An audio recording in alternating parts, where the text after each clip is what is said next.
நல்லா இருக்க போறேன். எனக்கு நல்லதே நடக்கும்.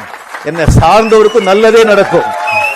Welcome to Sasi media. மக்களே, உங்கள் அனைவருக்கும் இனிய புத்தாண்டு நல்வாழ்த்துக்கள். இந்த வருடம் நீங்கள் நினைக்கிற எல்லா விஷயமும் உங்களுக்கு நடக்கணும் அப்படின்னு ஆண்டவனை பிரார்த்திக்கிறேன். எபிசோடு லைவ் ஆன் பண்ணும்போதே பயந்துக்கிட்டே இருந்தேன். ஏன்னா அந்த டாஸ்கே திரும்ப போட்டுற போகிறாங்களோ அப்படின்னு.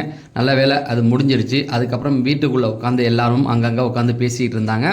அதை அப்படியே கொஞ்சம் ஷார்ட்டாக உங்களுக்கு சொல்லிடுறேன். ஃபஸ்ட்டு திவ்யா சபரிக்கிட்ட பேசிகிட்டு இருந்தாங்க. சபரியும் திவ்யாவும் பேசும்போது என்ன சொன்னாங்கன்னா, திவ்யா சொன்னாங்க, கானா வினோத் என்னை தொடர்ந்து அடிச்சுக்கிட்டே இருந்தார். ஆனால் என்னென்னா நல்ல விஷயம் என்னென்னா 5 பால் அடித்தாருன்னா 1 பால் தான் படும் அப்படிங்கிற மாதிரி சொல்லி அவரை கலாய்ச்சி சிரிச்சுக்கிட்டு இருந்தாங்க.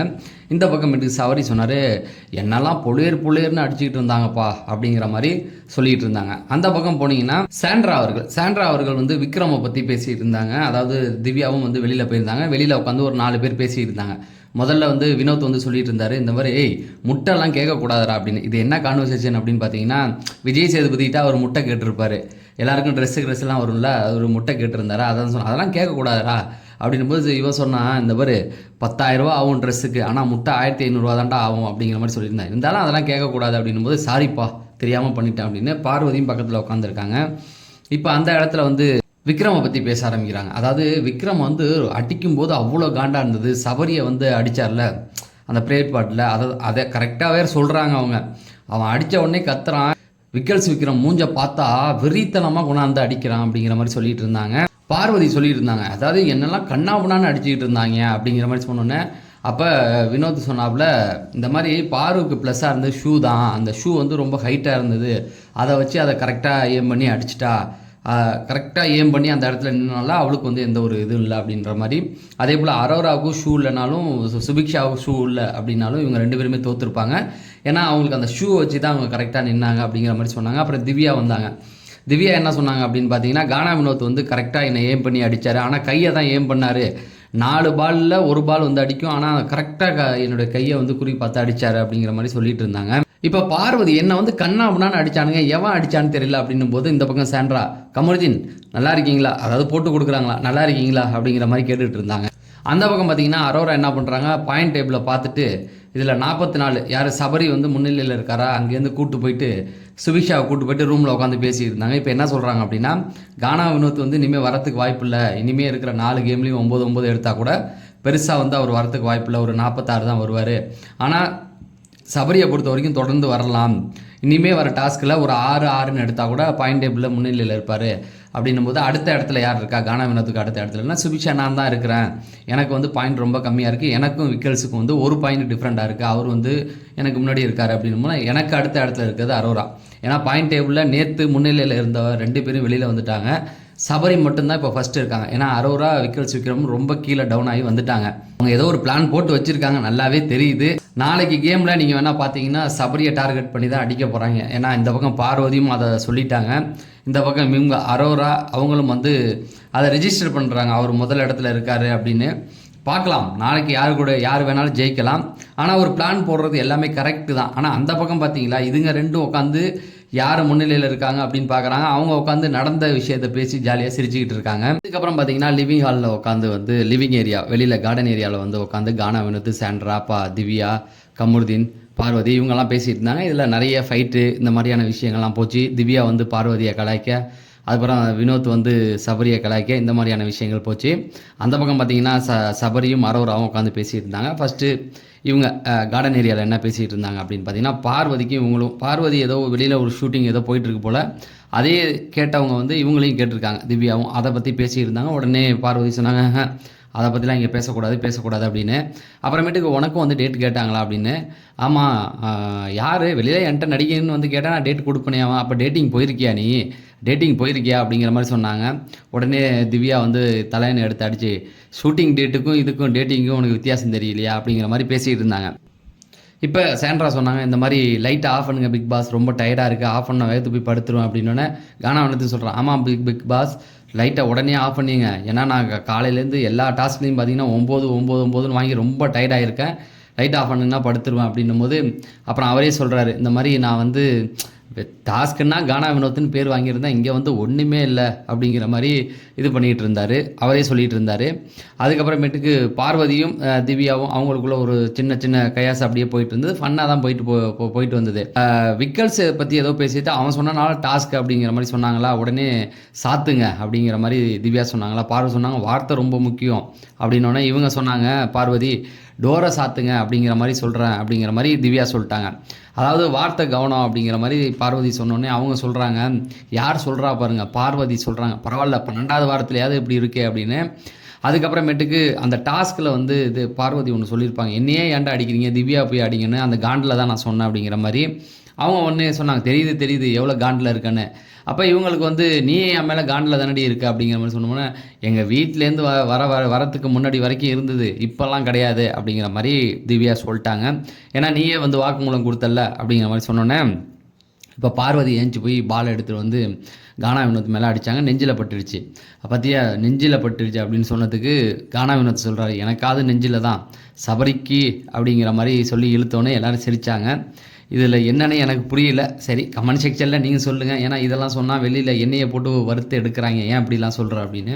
ஸோ இந்த மாதிரியான விஷயம் உள்ளே போச்சு. அங்கே பார்த்தீங்கன்னா அரோரா சபரி இவங்க 2 பேரும் உட்காந்து பேசிக்கிட்டு இருக்காங்க. இங்கே என்ன கான்வர்சேஷன்னா, அரோரா வந்து தொடர்ந்து வந்து கானா வினோத் வெளில போகிறாரு அப்படிங்கிறத சபரிகிட்ட சொல்கிறாங்க. அதான் எல்லாருக்குமே தெரியுமே அவர் வெளில வந்துட்டாருன்னு.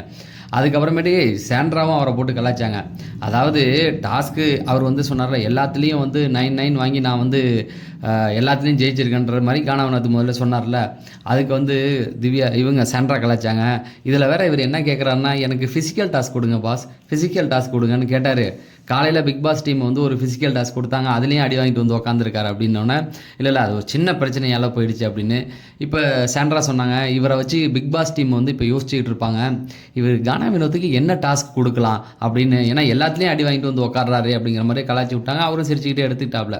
சரி அந்த பக்கம் என்ன இருந்துச்சுன்னா, கானா வினோத் வந்து டோட்டலாக போயிட்டார், இனிமேல் வந்து அவரால் வந்து கேமை கையில் எடுக்க முடியாது, அதனால் அவர் வந்து எல்லா டாஸ்க்கையும் வந்து கூலாக விளையாடலாம் அப்படிங்கிற மாதிரி சொல்லிட்டு, சபரி நீ வந்து என்னென்னா அவருக்கு வந்து கையை பிடிச்சிக்கிட்டே தான் உட்காந்துருந்தார், நீ வந்து என்ன பண்ணலாம் எல்லாத்தையுமே வந்து ஒரு 5, 6 அப்படின்னு 5 எடுத்தால் கூட ஒரு 20, இப்போ 34 இருக்கார் போல், 34 பாயிண்டில் இருக்கார் போல், ஒரு 54 பாயிண்ட் வந்துடும் கரெக்டாக உனக்கு இருக்கும் அப்படிங்கிற மாதிரி. ஆனால் அவங்க வந்து இந்த டாஸ்க்கை பற்றியே நோண்டி கேட்டுகிட்டு இருக்காங்க.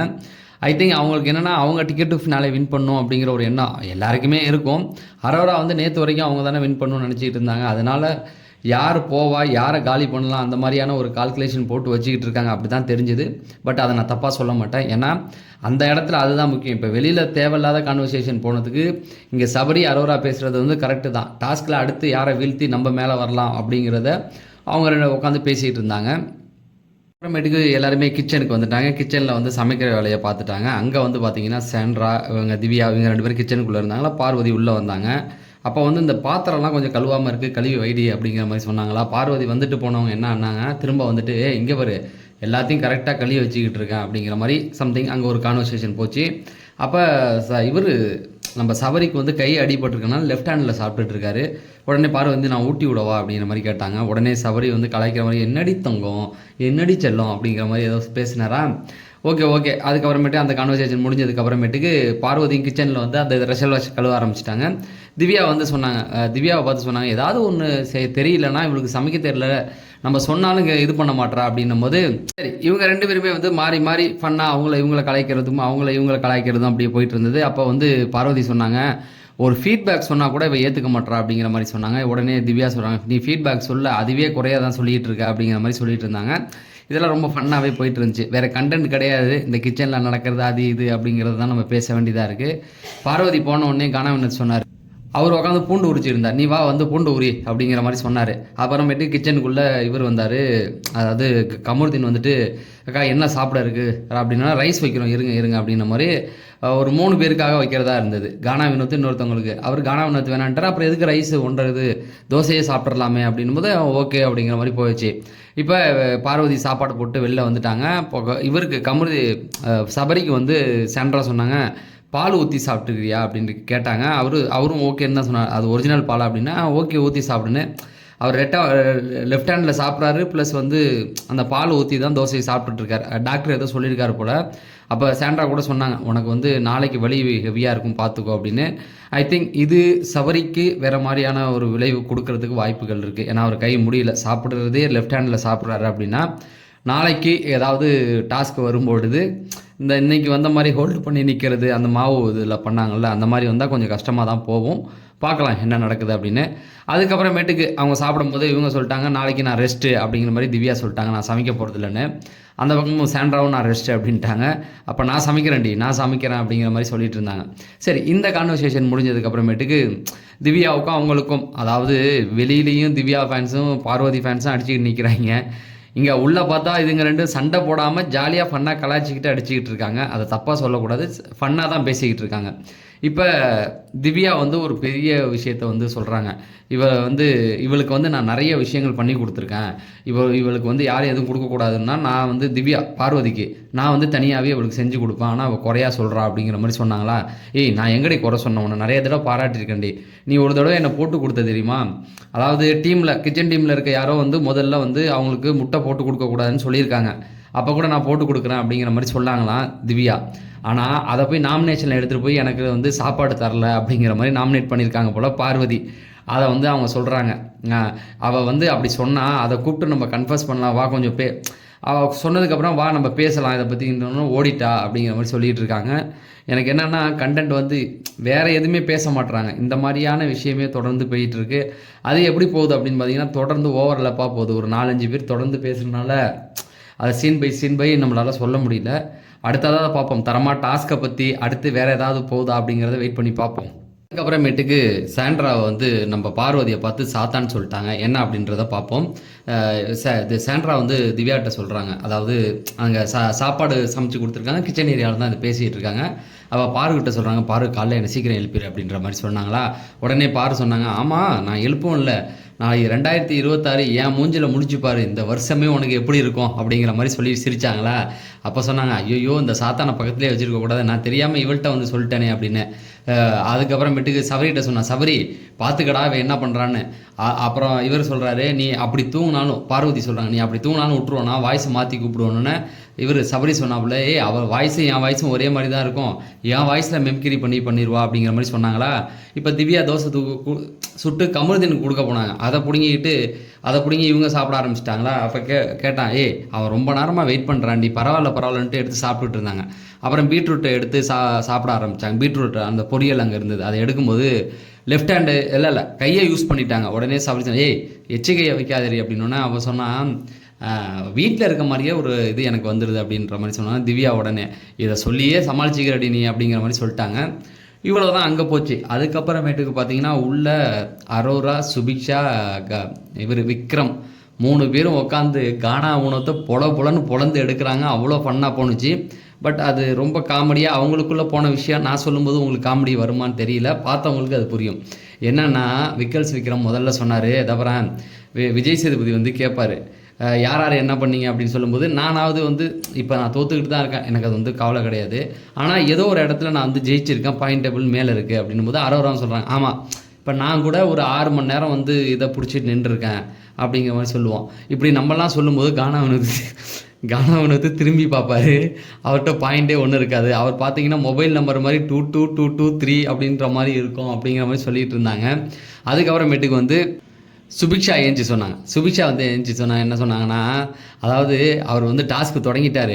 டாஸ்க்கு தொடங்கினோடனே என்ன பண்ணார் அப்படின்னா, பிக் பாஸ்ட்டை கேட்குறாரு, பிக் பாஸ் எனக்கு கை வலிக்குது, நான் லெஃப்ட் ஹேண்டை மாற்றிக்குவா அப்படிங்கிற மாதிரி.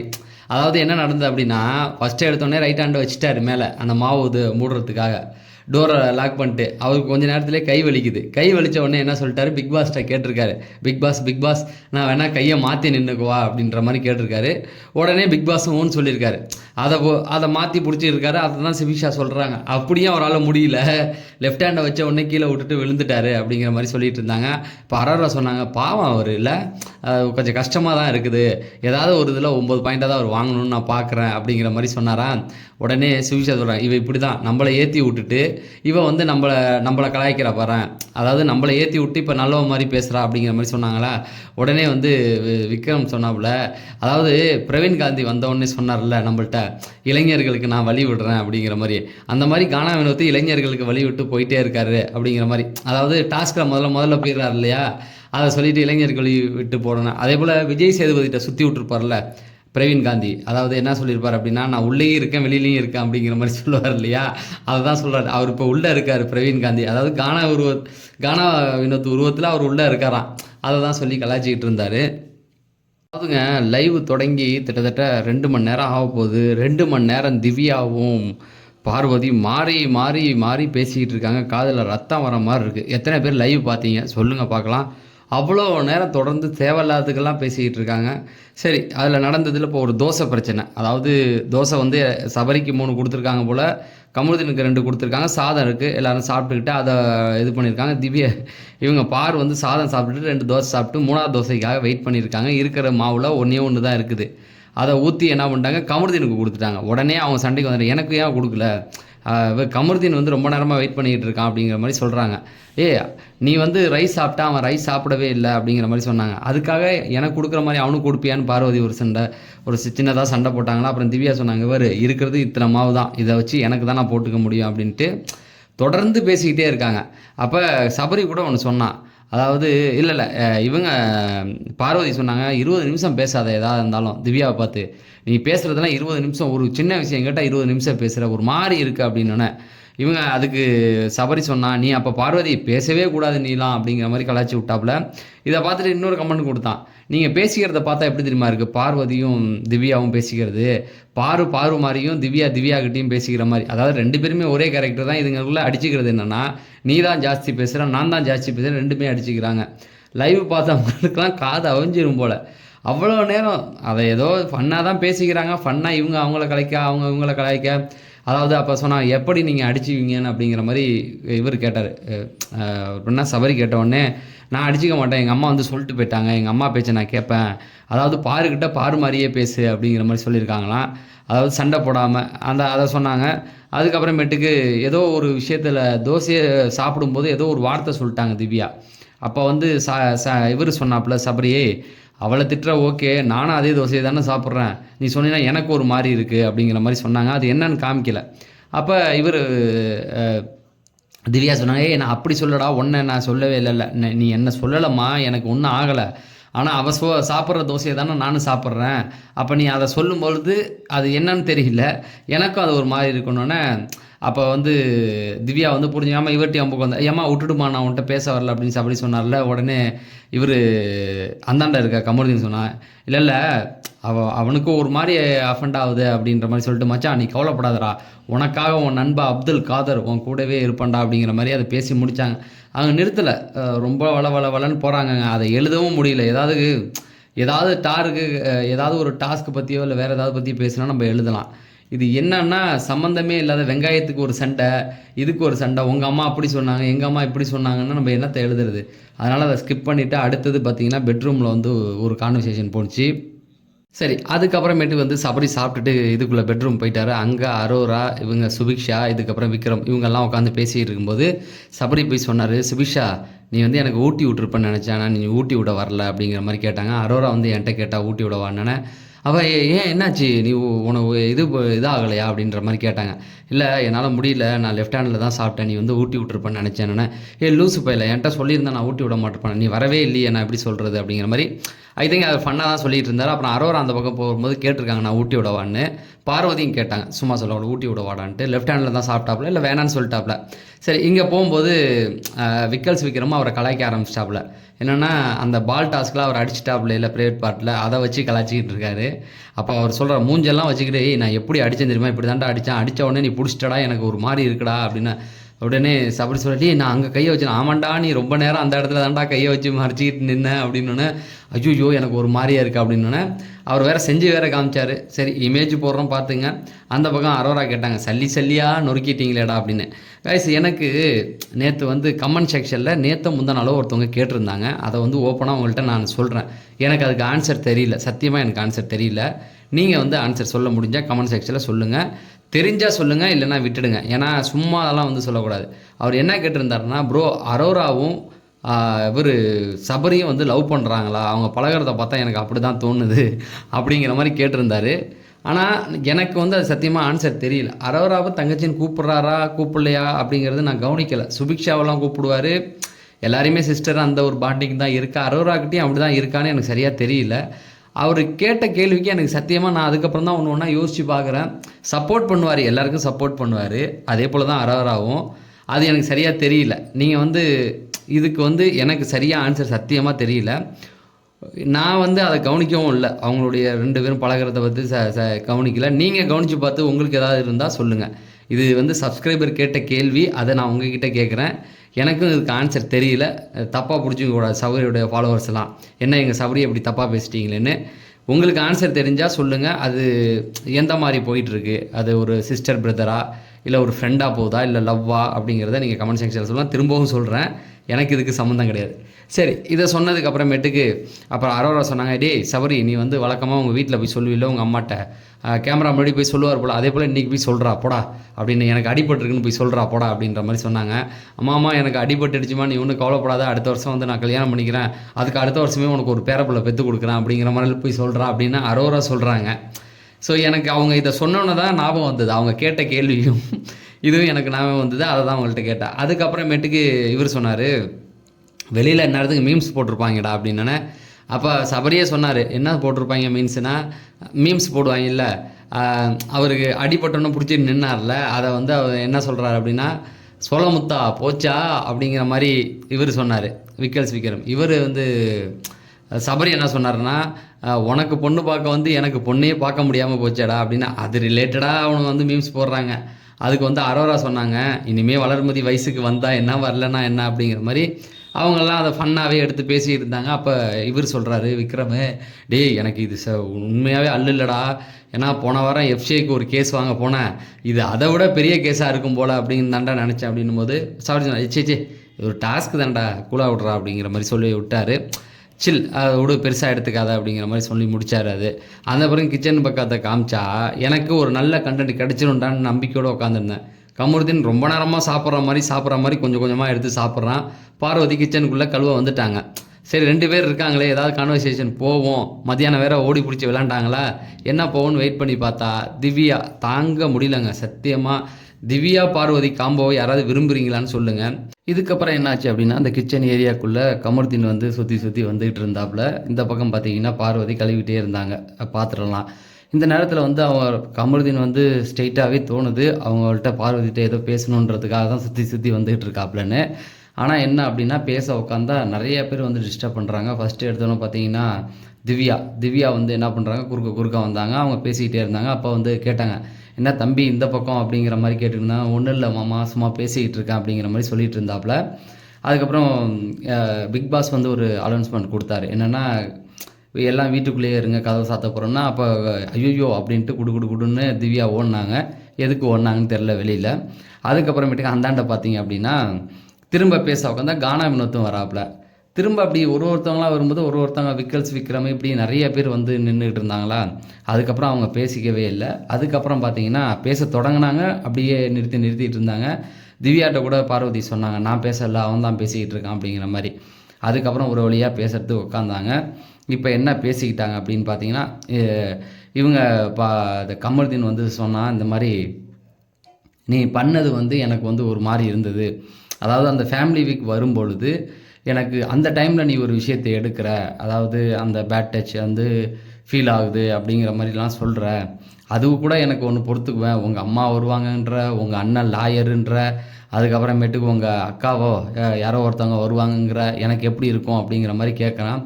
அதுக்கப்புறம் உன் மேலே செம்ம காண்டில் இருக்கும், ஓடி போயிரு அப்படின்ற மாதிரி.